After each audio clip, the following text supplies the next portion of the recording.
galmudugna anaa xusay gurigaygaana ku xusay abaal baanan u hayaa bara reer galmudug iyagaa naga samaystay wanaaga anigu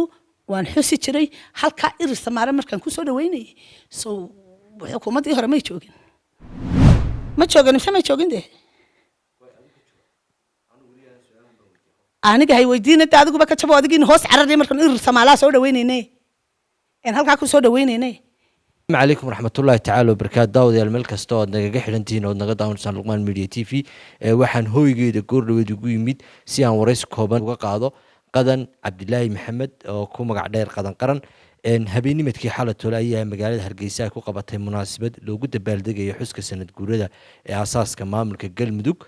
qadan ugu horeey soo dhawow saacadii ugu dambeeyay waxa aad loo hadal hayaa in Galmudug aad halkan uga dabaaldegtay oo kayga calaamaanteeda ku sawirtay xibno noocaas oo kale aad Hargeysa jooga arinta maxad kaga jooga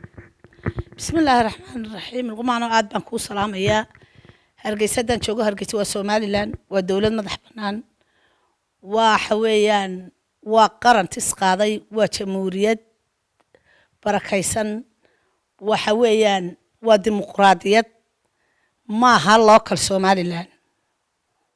waa dal madax banaan galmudug hadii aan la dabaaldegayna aniga calankayga habeenimo maalin markay sitaan ma ka fiicniba iyagoo xafladahooda iyo iyaga oo eedin meygayga maalin walba way la xusaan reer galmudug maalin walba calankayga qaataan iyagoo rasaas xeebta liida lala dhacayo reer galmudug ayay calankayga iyo 18 May Muqdisho dhexdeeda ugu dabaaldegayeen anigu calan maan qaadan sticker yar baan ku dhajiyay wixii qaylinayo wixii buuqayana iyaga u taala anu Soomaaliland wax gashaday wax aniga ima gashatay galmudugna anaa xusay gurigaygaana ku xusay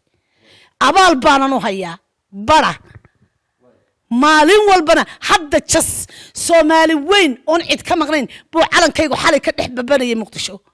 ka fiicniba markaa wixii reer Soomaaliland ma arkayaan miya Soomaaliland ma aha inay dhex galaan maamulada Soomaaliya maxad walaal galmudug baan ku uri mar iyo labaan kuugu soo celiyo miyaad aragtay maamul goboleed kale oo calankayga laga taagayo adiga laftirkaaga wariye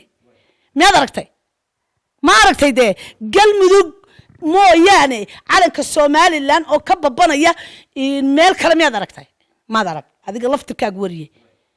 galmudug maalinta 18 Mayga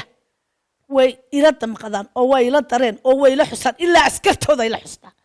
oo calankayga qaadata ma xusta inta munaasabada Hargeysa saas kale ma ugu xusta xalay waan xusi jiray oo halka waxaan kala dabaaldegi jiray social media oo bartaasan kala farxi jiray oo chance-kan oo kale umaan helin laakiin alxamdulillah rabbil caalamiin chance baan u helay xalay waanan ku faraxsanahay beerkaanan ka ogsoonahay galmudug every time waxay ku faanaan calankayga Soomaaliland qarannimadayda anna waan ku faanaya maxaa ku sahlan inaad hadda ku xusto Hargeysa hadaan hore ugu xusi jiray calan maamul Soomaaliya ka tirsan Hargeysa lagu xuso maxaad calanka ma calan baad aragtay adu keegaaga maan ku dhisin waa sticker ma ha calan sticker yar weeyaan sticker wuxuu bedeli karaa anigu dawlad baan ahay haddii aydan aaminsaneyn inaad dawlad dhamaystiran tihiin oo qaran tihiin de noo sheega laakiin anigu Soomaaliland waxaan u arkaa dal madax banaan oo dimuqraadiyada calankii Soomaaliyana baan taagine calankii Soomaaliyana kuma dhajina calankii galmudug ee saddexda midab ah cadaanka iyo akhtarka iyo buluuga ahaa ee maamul goboleedka sticker-kii baan ku dhajiyay macalin baa guriga ka taagay calan ma taagin de calan hadii aan taagay ciqaabteedan maraya calan hadii aan huwaday ciqaabteedan maraya laakiin sticker yaran ku dhajiyay reer Soomaaliland inay la qayliyaan ma calankoodii dhamaa ayaa Soomaaliya oo intaas bilyan isugu soo baxday la dhex maray ka fiicnida dadka laga daayo hadda maxaa ku sahlo bariga hore aad u xisbay no maanta galmudug si adag baa looga soo baxay loogama soo bixi jirin sidoo kale galmudug laftirkeeda si adag maanta looga soo baxay awal maan tagi jirnay ma la tagi jiray inaga fanaaniinteena way ka qayb gali jirtay ilaa uu Soomaaliya bay tageen reer galmudug iyaga naga samaystay wanaaga anigu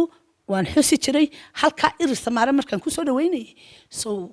xukuumadii hore ma joogin ma joogin de aniga hay weydiin inta adigu ba ka jabo adigin hoos cararnay markaan ir Soomaaliya soo dhaweyneenay in halka ku soo dhaweyneenay adeer wax ma ku sheegaa galmudug calankayga maalin walba laga taaga madaxdooda taagan ba calankooda saa looga taaga aniguna waan xusaya anoo waliba calankoodina qaadan sticker yarkay ku dhijiyay xaqayla keenaya buuq war Soomaaliya wax gashaday daaniga reer Soomaaliya waxba ima gashadaan arrintan waxay qayb ka tahay in shacabka Soomaaliya iyo Soomaaliland saddex galaan si yar fudud waxba isma dhexgelayaan ma qof ba qadiyadiisa la masixi kara 4 iyo 30 sano hanoola iman anaga ixtiraaf waan tagnay anagu hadaan Soomaaliland nahay aniga dadka waxba igama galin anigu waxaan aaminsanahay Soomaaliland inay tagtay oo talaabsatay oo wax alaaliyo wuxuu haray jirin ixtiraafkiina 4 cisho ka haray guul iyo gobonnimaanu leenahay cidii bugtay ee intan ka daydaysa waxayna Allah ku caafiyaan leeyahay aad u mahadsan tahay qadan qaran